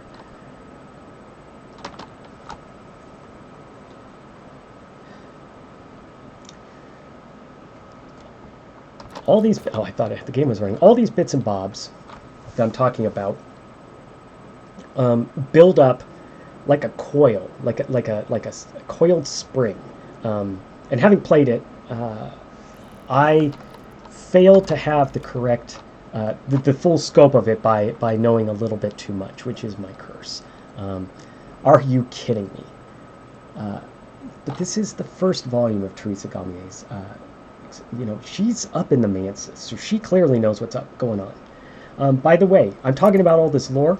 It's not written down anywhere. You have to learn it by reading these things, and suddenly you'll discover Teresa, and you'll be like, oh, you're the one who wrote all these books. By the way, if you give her that book, if you don't read it and give her that book, she'll sign it for you. No, I want Teresa's book. There's no occult book I will not acquire. We built up this battery. We built up this coiled spring. We see the tragedy of the Nomai. We see the tragedy of you. And because you're stuck in a loop, like a bad Star Trek The Next Generation episode, you have the connection of the Nomai, the loop, and your resolution. Perfectly designed for meaningful release.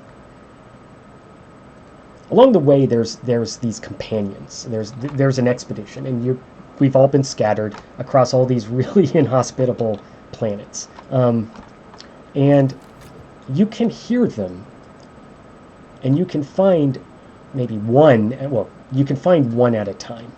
So this heightens your isolation because you're part of a team, and you can hear them far away. But that's, in a way, that hurts more. And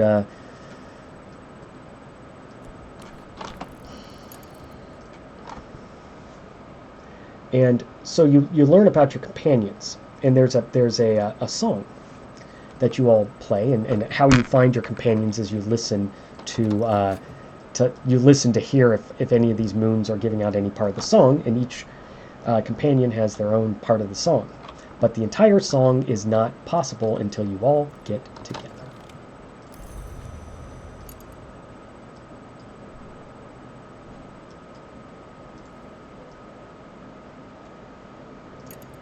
What to talk about? I don't have any. Really, what? I don't know what I can talk about right now. Oh yeah, I can start the recruitment process. I'm going to go around saying, hey, I know about this red secret. It's going to be like, what are you, Yates? I'd like to imagine people were like, said his name like that, Yates.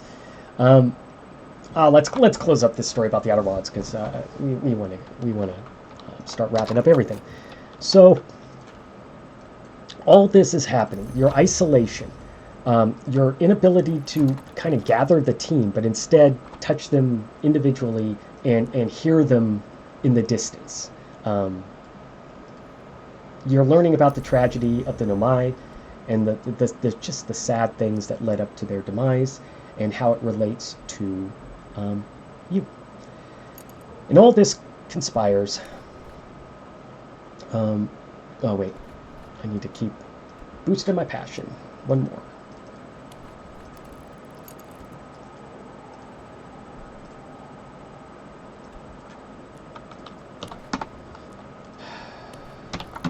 Okay. So you have this feeling of scattering. You have this feeling of loss from both the nomai and also just the pain of your existence in this game. And then you break the loop. Something the nomai couldn't do. So you've taken their tragedy on board and you've resolved it. And this is, if you're a therapist out there, you're going to be like, yep, that's how it works. And that's exactly what happens. Once you are released from this loop, all the things that the nomai have told you throughout the game, they get a new clarity, they get a new understanding. Just like in Cultist Simulator, by the way, where you've read something and you're like, whatever, and then later on you're like, oh, that's what that meant. Alright, so my contentment is starting to finally work because I totally forgot to set it up. And you can see, by the way, that I wasted one. The timers are not to be sneezed at. They're not just pacing out the game, but they overlap in interesting ways. And you can have situations where I paid a fund to get a contentment, but I didn't time it right, so it's going to expire before I get to use it again.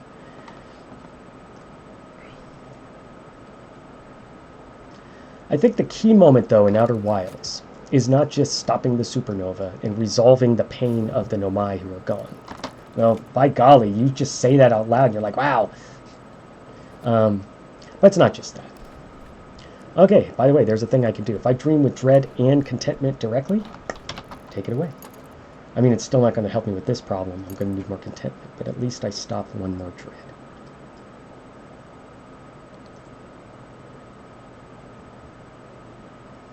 You've completed the loop, you've taken on board the tragedy of the nomai, and then you release it, right? Because you've won. And so you feel this core of anxiety, of loss, of kind of wonderment at how you could have succeeded when these genius beings could not. And you deal with the stories involved, which is essentially they couldn't get it ahead of them, they couldn't get their head out of the clouds enough to realize what was going on. Is there other work we would want to do right now? Nope. Let's just keep working.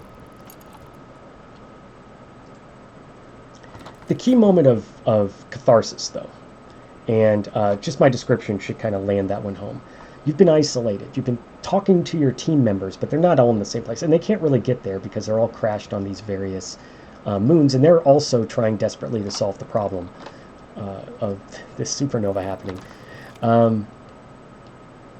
Darn it. Well, I didn't want it anyway. Let's, oh, I don't have any health. I was going to say, let's just explore, but I need health for that. So I'll go back to the auction house one more time, and I'll pay a little bit more attention. Upon winning the game, though, there's a moment. And this moment is a moment like we'll talk about in Firewatch when I cover, after Valentine's Day, I'm going to do a stream on the end of relationships. And Firewatch is, the kind of a great game to talk about that.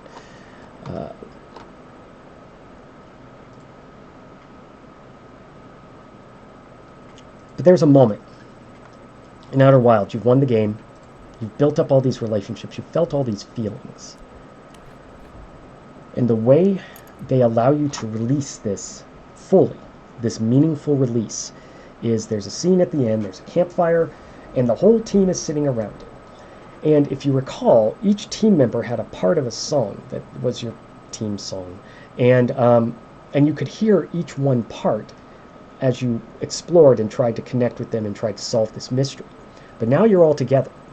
And the joyful and very rich song that you all make is a textbook, I guess, if you were to say, how would you cause an instant release? We see this all the time in movies with music, like swelling music when romance happens, or, violins when something scary is happening. This is all good and proper, right? Like, our emotions are not just based upon our experiences. Our emotions are based upon vibes. And vibes can come to us from a lot of things, especially music. So these glimmerings are what I'm going to use to raise my passion.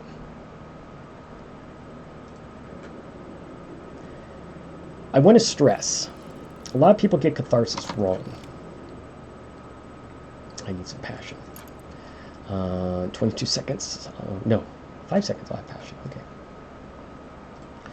The thing that most people get wrong about catharsis is not an instantaneous process, and it's definitely not a process where you can see it happening. I mean, you know it's happening, but the key here is let's make some passion. The key here is not. Oh, good, my passion moved over. The key to a good catharsis is not speed, and it is not about sketching in things. The less you know about the situation, the less you're going to be engaged. However, you can hint at a situation and allow the player or the viewer to fill in their own blanks, and that gets you the job done that you want. I still don't have any health lying around.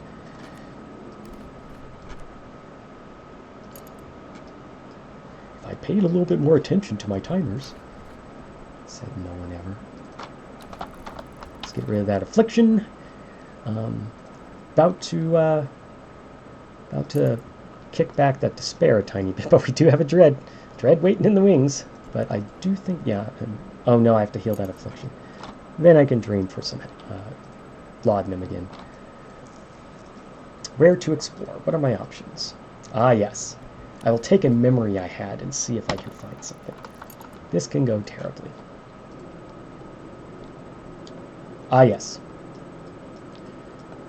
If I jump out at you and say, "Rah, rah, rah, rah, rah," you get a thrill of fear. The release of that fear is not consequential. It's almost not noticeable. I'm in danger.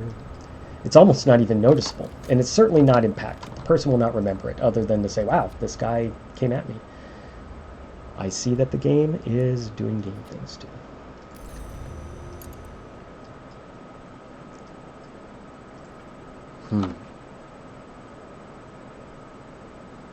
Kind of in a pickle.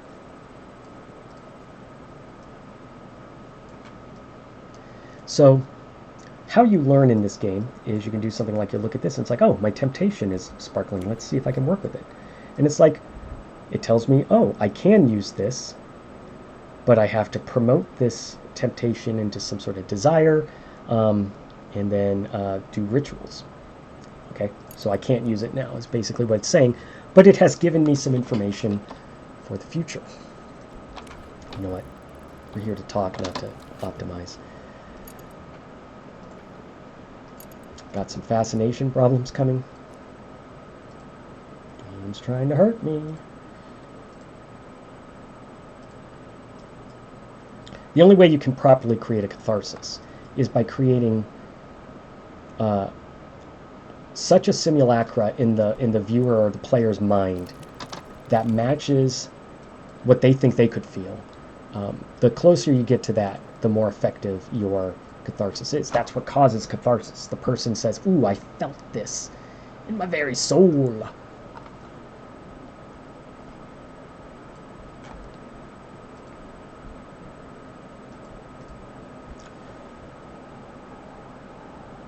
I have one more ad. This one's for Pie Trap, so you don't get to choose whether I'm going to say it or not. So I'm going to get this going. Oh, I can't use that. What else can I use?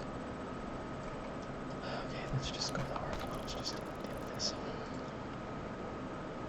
Alright, here we go. Me. Just kidding.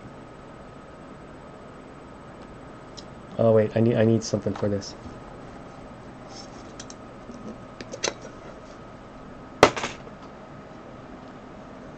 This message emanates from Pie Trap Studios, where reality bends not toward darkness, but towards whimsy. For 15 turnings of the cosmic wheel, our artisans have woven dreams into pixels, crafting experiences that dance between dimensions.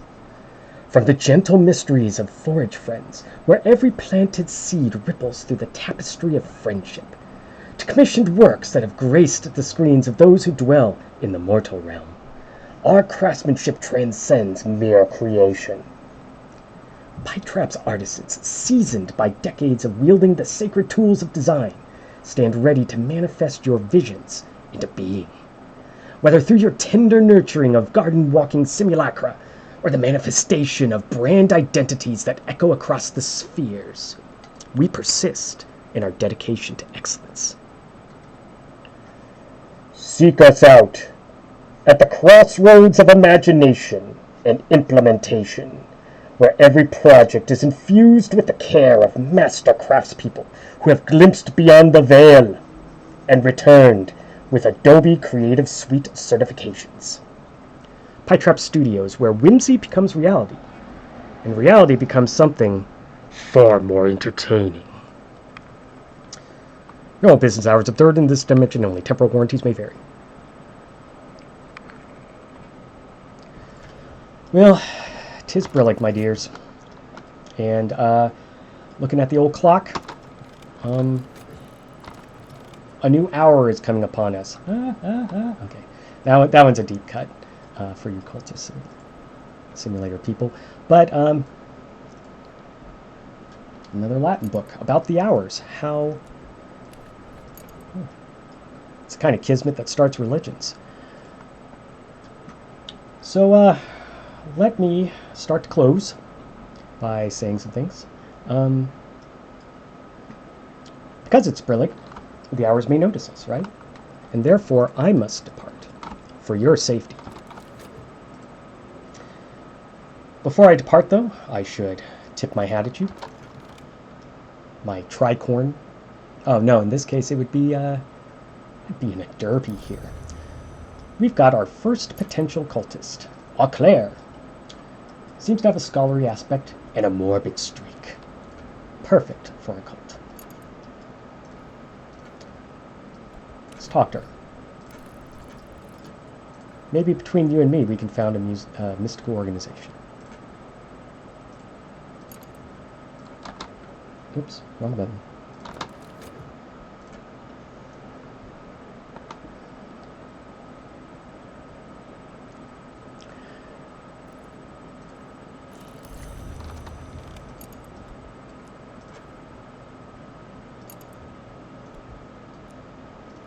Oh, I can't put that there?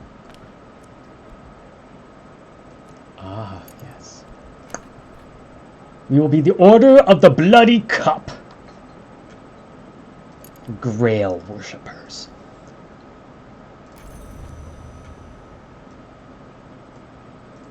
Okay, I'm going to set this up and then do the remainder of the closing ceremonies like I said I was going to.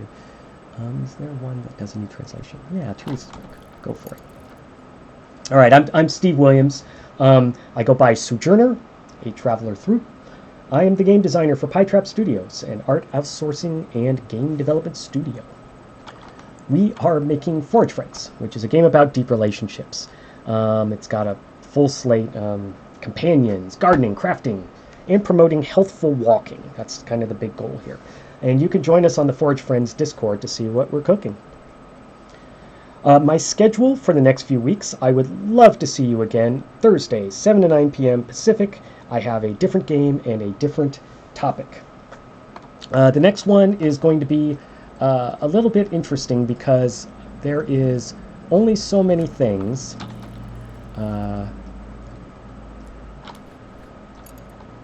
you can do in this game, but it gives me a lot to talk about. And so on January 30th, we will be playing Dystopica, which is a Blade Runner city layout game.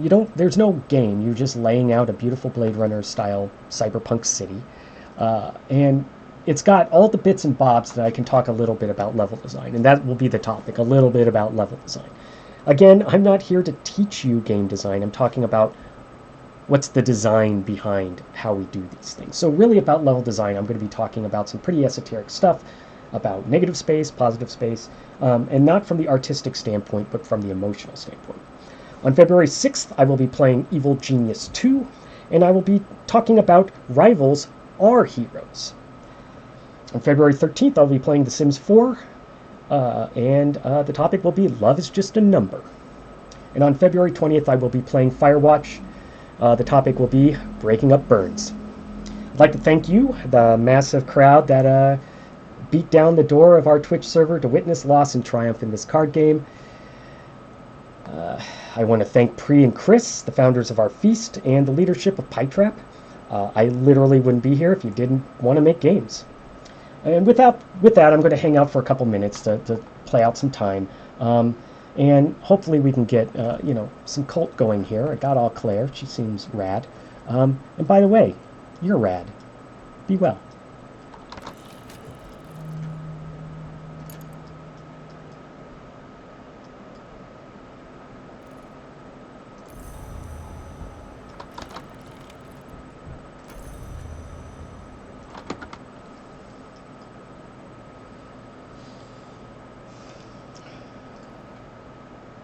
Got problems. I've wrestled the forge to victory. I will not grow old. Okay, that should help that. That's tied up. I'm gonna get some money, but I really need to deal with these two things over here.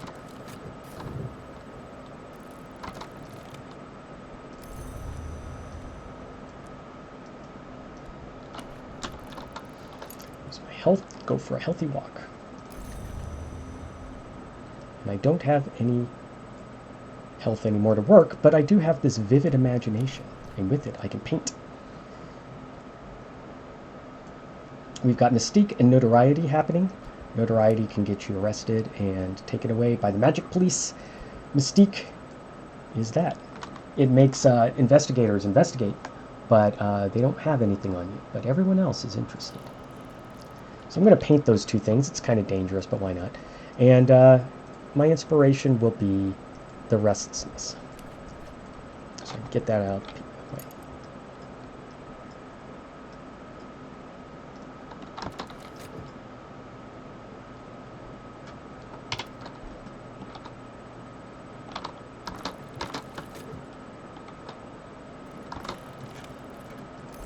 I found the magic bookshop. So the magic bookshop is a much easier thing to do. You just give it some money, and you get a magic book. Just give it some money, and you get a magic book.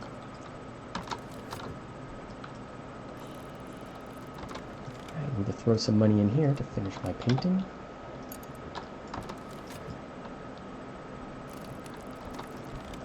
And I got an affliction coming. Specifically, I took too much opium. So I got the contentment, but I also got something coming down right here.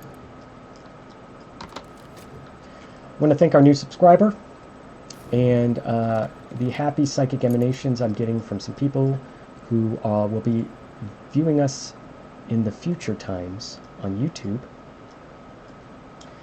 I am going to see if I can dream something useful.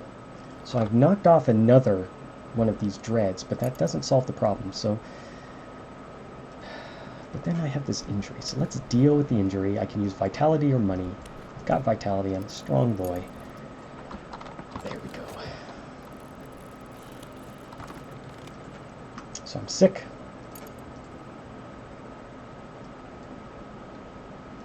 I need to give it my health. Oh, passion. Okay, I can give it passion.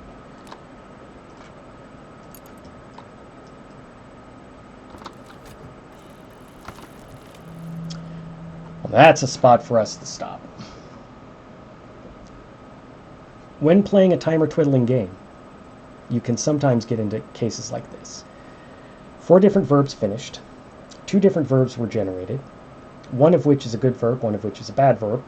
You also have another good verb going on and another bad verb going on, and you've got to figure out all the stuff that you've collected. That is going to be, hey, let's take a look at the doodly-doo. Hey, oh, Prime. We are going to get surfaced. Thank you, Somnia Mia. Boy, blew my train of thought away. Here we go. So there's a panoply of stuff to deal with. There's new information to deal with. And at this point, the player should not be playing on autopilot. This is a moment where defeat is just a few breaths away, but also great success. On that note, I'm going to stop playing here, and I'm going to say the things one more time, just because I am Steve Williams, known as Sojourner. I'm the game designer for Pie-Trap Studios, and we will be here every Thursday, or me and my inner magic soul will be here every Thursday between 7 and 9 Pacific on Twitch, on the Pie-Trap channel. I take a different game every week, and I talk about the design behind game design using that. I'm not going to hang out like I normally do because I don't think I want to try and hack through all this while streaming. But I do want to say that that I greatly enjoyed playing this game, even though I didn't really get through as much of it.